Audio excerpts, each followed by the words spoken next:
तुम इसकी देखो शातिर बना, ये कहता ही नहीं कि नहीं करना है, कहता करेंगे कल, और कल आता नहीं। जिस कल का तुम इंतजार कर रहे थे वो आज है। तो दुनिया में सबसे बड़ा स्कैम है कल। फैमिली से मेरी इज्जत है। इज्जत भिखमंगों की होती है, गरीबों की। गरीब आदमी क्या कहता है, भैया पैसा नहीं कमाएं लेकिन इज्जत बहुत कमाएं, लुंगी के नीचे कच्चा नहीं पहने हो। हमारे सीनियर कहें भैया तुम्हारी शादी है आज। हमने कहा तो अरे मैंने दाढ़ी वाली तो बना लिया। अरे मैंने कहा सर कैसी बात कर रहे हो, दाढ़ी शादी होगी। जो शाही वगैरह ना ये हम लोग को 2-3 बातों पे डराता है, कहता तुम्हारी इज्जत चली जाएगी। गई है ही नहीं, ये तुमको इन सब चीजों से बांध लेगा। मेहनत करने से कुछ नहीं होता। कभी रिक्शे वाले को जाके देखो, हाँ उसको जो फायदा होता है रिक्शे वाले को, उसको एहसास नहीं होता कि मुझे फायदा क्या हो रहा है। अभी मैं कंपनी गार्डन में टहल रहा था और 12 बजे से टहल रहा था। एक लड़का है मेरे पास, कहा कि मैं क्या सोच रहा था कि बताओ इतनी धूप में 4 लोग टहल रहे हैं, कल खाना खूब खा लिया, मिठाई खा लिया करीब 1.5 किलो। मिठाई नहीं छूट सकती, मिठाई ही खानी है जीवन में। और मीठा खाने का एक नियम है, 1 किलो मिठाई मतलब 10 किलोमीटर की दौड़। और कल दौड़े ही नहीं तो वो सारा मीठा जो कन्वर्ट ही नहीं हो पाया। तो आज चला है 12 बजे कंपनी गार्डन, तो हमें 2 सीन पैरेलल चल रही थी। एक सीन क्या थी, एक लड़का था 13-14 साल का, खुदाई कर रहा था फावड़ा लेकर और पसीना बह रहा था उसके ठीक सामने एक जोड़ा बैठा हुआ था उसी उम्र का। आमने सामने सीन थी। गेट नंबर 3 जाओगे तो देखो कि वहां खुदाई चल रही है। गेट नंबर 3 के पास कुछ नाला वाला बना रहे हैं, कुछ बना रहे होंगे, कुछ बना रहे हैं शायद, हाँ। और वो गंगानाथ परिसर के पास उधर आज मैंने देखा बड़े लड़के उधर पढ़ रहे थे बेचारे, वो सब फोल्डिंग वोल्डिंग वाला ला के बेचारे पढ़ भी रहे थे कई सारे लोग। तो 2 सीन पैरेलल थी। एक वो लड़का 13-14 साल का फावड़ा लेके चला रहा था और पसीना बह रहा था। मैंने कहा देखो ये शक्ति अर्जित कर रहा है और ये शक्ति का व्यय कर रहा है। जो व्यय कर रहा है उसे मजा आ रहा है और जो अर्जित कर रहा है वो दुखी है। जबकि खुशी किसको होना चाहिए, जो अर्जित कर रहा है। तो 13 साल 14 साल का लड़का फावड़ा चला रहा, पसीना बह रहा, शक्ति पैदा हो रही है। जहां जहां तुम्हारी शक्ति पैदा हो रही है तुम वहां वहां निराश हो जा रहे हो। जैसे पढ़ाई कर रहे हो निराशा में, तुम पढ़ाई कर रहे हो निराशा में, तुम करो साहब हमको पढ़ने का मन नहीं है, तब करोगे क्या? किस किस चीज का मन है बताओ? लिखो एक कागज में किस चीज का मन है, तुमको अपने ऊपर हंसी आएगी। मन के पास एक हथियार है आदमी को बर्बाद करने का। उस हथियार का नाम क्या है? बड़ा प्यारा हथियार है मन के पास व्यक्ति को बर्बाद करने का। उस हथियार का नाम क्या है? चिंतन तो बड़ी अच्छी चीज है यार। मन के पास एक बड़ा प्यारा हथियार है और जिस दिन तुमने उस हथियार को अपने हाथ में लेकर पलटवार कर दिया, मन खत्म।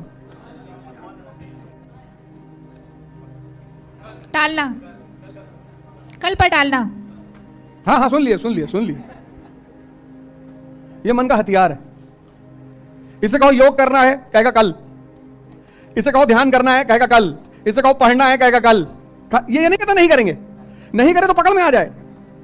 तुम इसकी देखो शातिर बना, ये कहता ही नहीं कि नहीं करना है, कहता करेंगे कल, और कल आता नहीं। जिस कल का तुम इंतजार कर रहे थे वो आज है। तो दुनिया में सबसे बड़ा स्कैम है कल। इसे कहो पार्टी करना है आज, शादी अभी। कुछ चीजों के लिए तुरंत तैयार है, तुरंत, बस अभी करा दो भैया।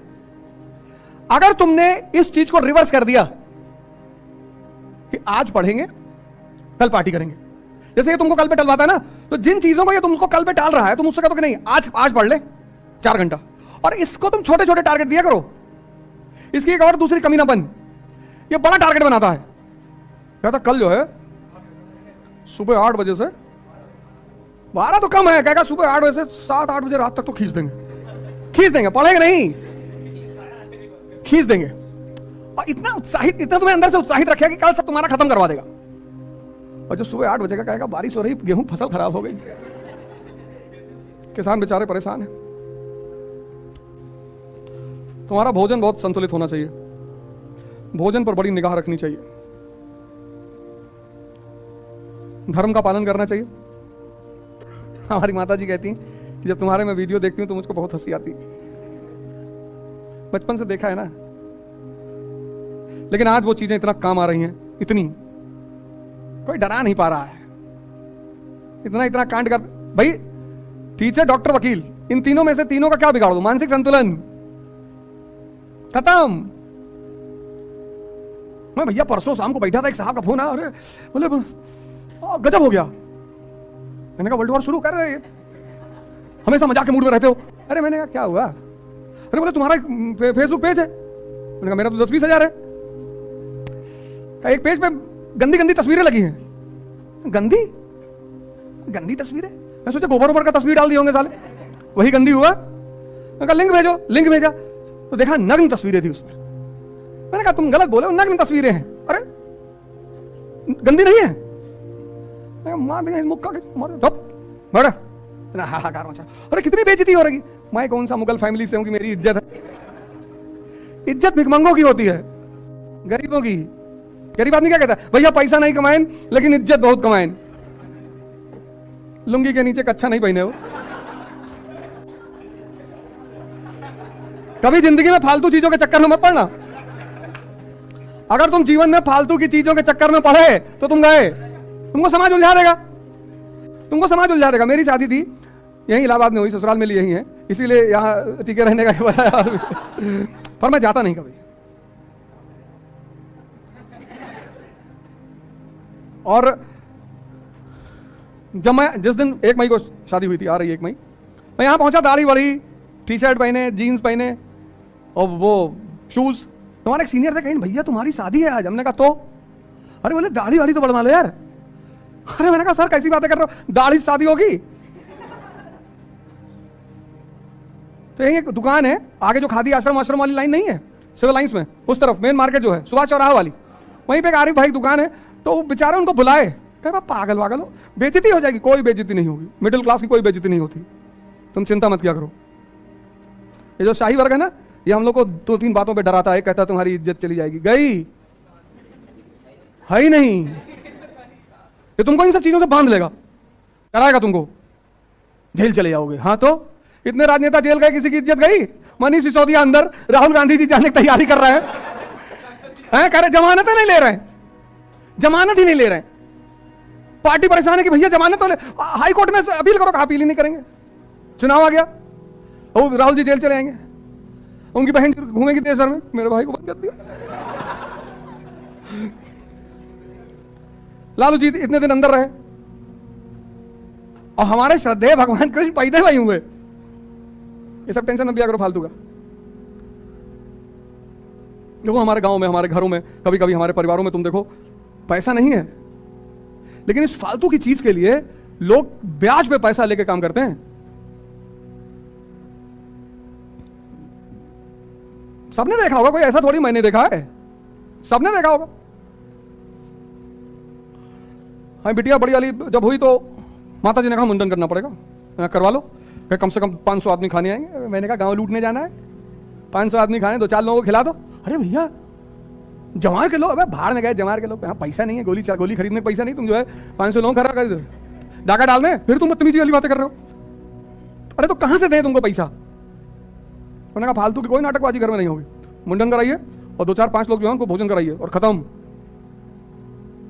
सब फालतू की चीजों के चक्कर में कभी मत पड़ना, नहीं तो ये चीजें तुम्हारे दिमाग में कभी नहीं बैठेंगी। भारतीय दर्शन ने मुझे देखना सिखाया और पाश्चात्य दर्शन ने मुझे सोचना सिखाया। इसलिए भारत में फिलॉसफी एक बड़ा प्यारा सब्जेक्ट है। और भारत में शब्द क्या है? दर्शन। दर्शन मतलब देखना। तुम्हारे पिता ने जब तुम इतने बड़े थे, तुम्हारा पेशाब साफ किया, तुम्हारी पॉटी साफ की, तुमको अपने हाथ से खाना खिलाया, तुमको अपने कंधे बिठा घुमाया। अब हो सकता है तुम्हारी विचारधारा उनसे ना मिलती हो सकता है, चलो ठीक है, अभी नहीं मिल रही है, लेकिन उस पुराने जो कर्ज का ब्याज चल रहा है उसको भूल जाओगे? अगर 6 साल की उम्र में तुमको चाय की दुकान पे भेज दिया होता तो खत्म हो गए होते।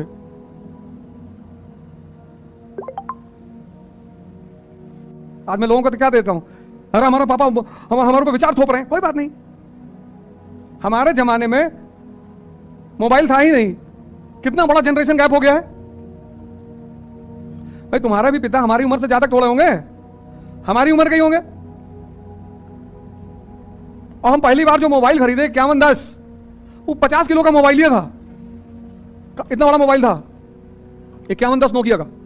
वो मारने में ज्यादा काम आता था, मार दी किसी का सर फट गया। ये तो तुम्हारे हाथ में स्मार्टफोन है, तो कितना बड़ा जनरेशन गैप हो गया है। इसलिए जिसको दिखाई नहीं पड़ता ना, उसको समझाया नहीं जा सकता। भारत ने एक बहुत अच्छी बात कही कि जो दिखाई पड़े वो ज्ञान, पढ़ना मतलब कुछ नहीं।